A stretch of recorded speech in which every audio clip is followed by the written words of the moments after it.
Akata Dime nango, aje ko pesa pa ya Melkisedek qui était le grand prêtre na Erona et pas ya Mutu. Et pas na Nzambete parce que yebi na biso na Erona soki ba église la ki melo ko moto yebi akena ko pesa pa nani? Ya que no pesa pas Melkisedek. Et pas Melkisedek qui était le grand prêtre na Erona. Donc premier dime tu vas reconnaître la grande ta pesa qui pas Melkisedek. Bon c'est dans la question. Bon tant Abraham atumbela ki Nzambe mbeka wali ngako ma Isaac akena ko pesa ye. Wane zalaki dim? Ya wana pesa laki dim. Bose na watikana répondre wane zalaki dim mete. Parce que zalaki na 10 te bon mwana moko divisé par 10 oko za combien?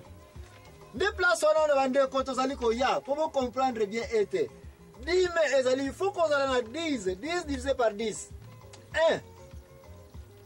Soki na atteindre chiffre 10 c'est ko diviser loko moko te oko za unité te. Ya mwana za komona ke encore une fois Abraham ko pesa mwana na Isaka ezalaki dimete parce que akoye ko diviser mwana moko par 10 te c'est impossible wana lega offrande kaka. Oh OK si comprendre na questionner bolobi que offrande na dime eza ndengo moko te o expliquer ngo soki nini ngo zo pesa offrande na dime eza eloko moko te. Bo ser na ngai offrande ezali eloko nyonso motema na ekati kyoko pesa Nzambe.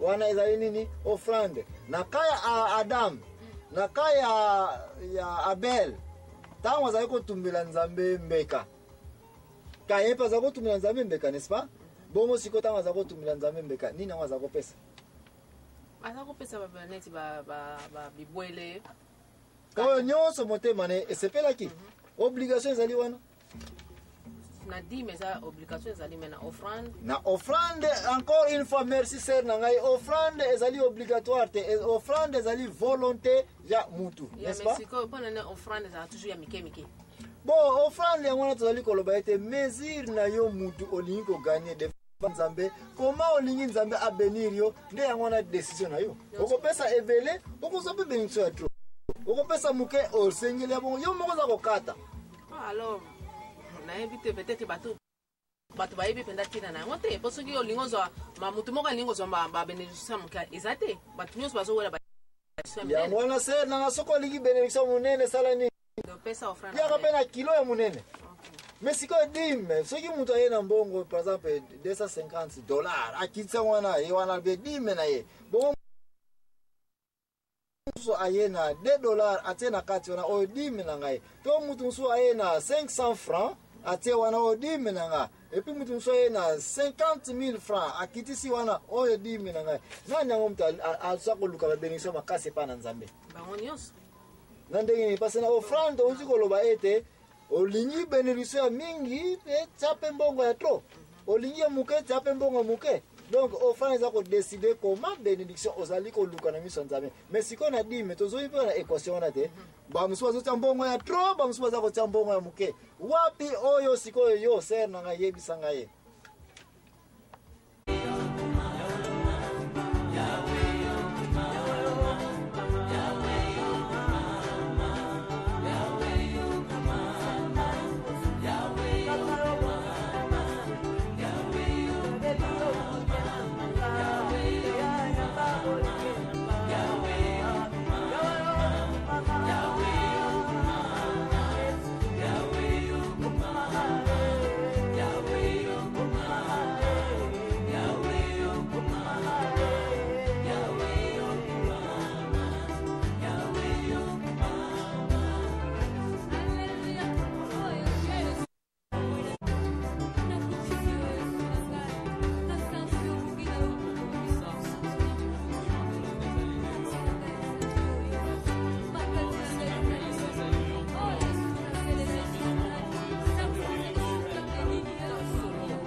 po oya futi $10 bon ou bien azalaki na asalaki profit ya $100 yango afuti tilo oyo afuti ba 250 wana peut-être asalaki pe mbongo ebele yango pe afuti 250 donc na bango nyonso bafuti kaka ndenge moko na kokoloba yango wana Jésus alobaki na mama wana ekopesa meya kaka na église alobi na bato ete nini mama oyo apesi koleka bato nyonso na église mpona nini mpona nini mama ngole mbongo nyonso azali mobimba na ye ezalaki kaka wana peut-être yango kaka azalaki nango donc azalaki na mbongo mingi te mais apesi kutu wana elingi oloba ndeko na ngai tika totya yango ka ete soki omoni quelque part moto apesi mbongo ebele alobi oyo eza dime na ngai ezala 1 million ezala 1000 ezala combien na yo moto ekopesa mbongo moke bino nyonso bopesi kaka ndenge moko moto apesaka dime ya monene azali te moto mpe apesaka dime ya moke azali te kasi équation oyo eza vérifiable te na nini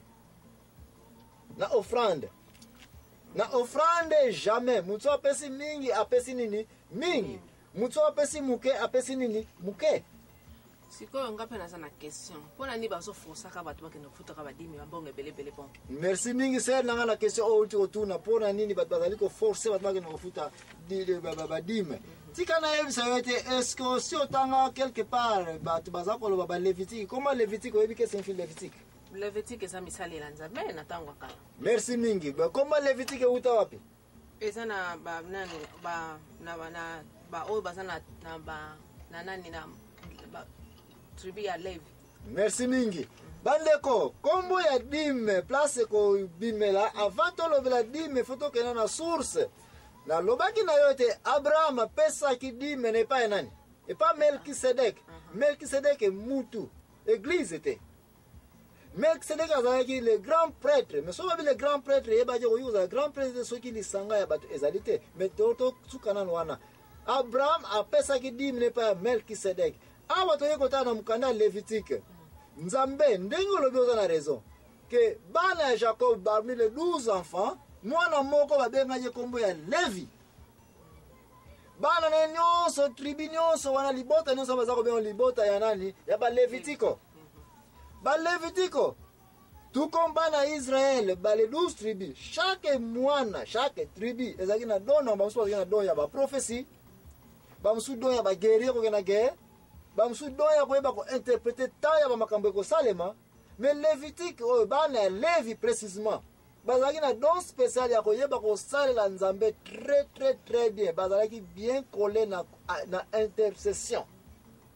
Yango wana Nzambe alobi bato boye libota ya boye ngana pambola mbaza ba intercesseur makasi oyebi Nzambe asalaki nini alobi te bana nyonso oyo ba intercesseur oyo bana ya libota ya Levi na tie libota ngo na pembeni mpo basalela ngai Nzambe ozolanda nga mais sikoyo na question pana Yose soki bayebisi yo ete okosalela Nzambe musala ya kosambelaka mpona population eke ozasukoke na musala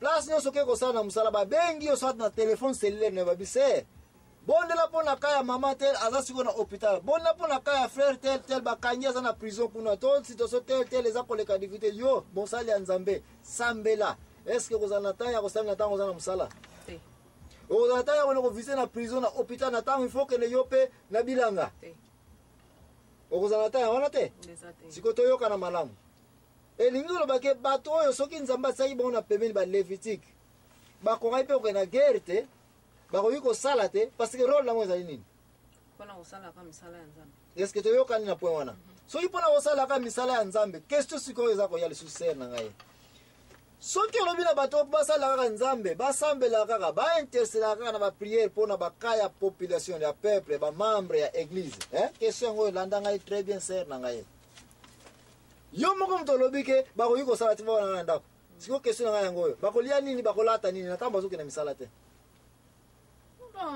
so bakolia nini soki basi na bango baza wana basi na bango mpe bazosalaka meme mais sikoyo yo mpoza mwasi nyongo na mokili andima mobali na vanda kaka asalaka te ye mwasi akende kaka kodébrie est ce que oza komona te na société na biso depuis temps ya kala yo mobali oza rôle bapesa epa na Nzambe apartir ya punition meme ya Adam ya kozala nini muto oyaka na biloko ya kolia muto osipotaka libota sikoyo ozoyebisanga sikoyo mpo bango baza balévitique to basalaka te bavandaka na ndako basi nango nde bakende kosala basi na bango bien bazosala commerce obe bazokende na bilanga ekoka nango mpona bango Et puis yo mwasi si en tant que mwasi o respecter mbala na poazo sala ta vanda kana ndako. Ça passé na ça sala. Ndeki na ki passer on ya ngobolia. Yango ka. Donc yo kende ko travailler dire. Yo mwasi. Bon tika na so ser que na place on a échoué. Nzambe lokola yeba kete mutu il faut lia. Il faut sala. Mais ba oyo lokola te ba na pembeni ke ba ko yiko sala nini? Ba yiko sala te. Alors, aye komona ete me bato so ba yiko sala te musala ko sambela pona bino bozoke na misala, bozoke na guerre, bat bozoke na ko luka. Alors, boza obligé lokola bango baza ko sambela netika ba protecteur na bino, boza obligé bo sala nini? Boya na pe ko pesa mo muke yango za ko mona place 1/10 e ayi ko bimela. Nzamba moni ete 1/10 yo mtoke na musala. Mais oyebi ko sambela te. Oza ko obligé ya kotika ona ndako ya Nzambe pona ba Levitiko, iba pasteur. Balia. Oninko lo ba 10 millions so so ngoto kono pesa papa.